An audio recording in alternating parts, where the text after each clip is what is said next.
అండి కొబ్బరి బొండం ఎవరు తాగొచ్చు, ఎవరు కొంచెం తక్కువగా తీసుకోవాలి.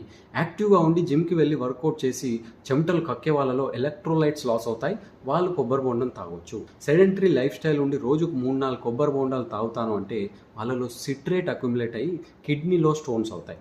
గమ్మత్తైన విషయం ఏంటంటే కిడ్నీలో స్టోన్ అయిన వాళ్ళు కనుక కొబ్బరి బొండం తాగితే, చిన్న స్టోన్ 4 to 5 mm స్టోన్ అయితే వాళ్ళు కనుక కొబ్బరి బొండం తాగితే ఆ స్టోన్ బయటకు వచ్చే ఛాన్సెస్ చాలా ఎక్కువ.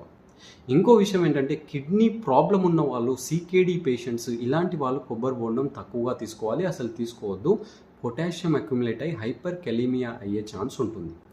డయాబెటీస్ ఉన్న వాళ్ళు కొంచెం తక్కువగా తీసుకోవాలి. లో క్యాలరీస్ ఉన్న కొబ్బరి బొండం తాగాలి. అంటే కొబ్బరి లేని కొబ్బరి బొండం, తీపిగా లేని కొబ్బరి బొండం తాగాలి. ఏ రీసెర్చ్ కూడా డయాబెటీస్ ఉన్న వాళ్ళు కొబ్బరి బొండం తాగొద్దు అని చెప్పట్లేదు. బట్ లో క్యాలరీస్ ఉన్న కొబ్బరి బొండం తాగొచ్చు. కంటిన్యూస్ డైలీ కాకుండా వారానికి ఒక 3 అలా. గుండె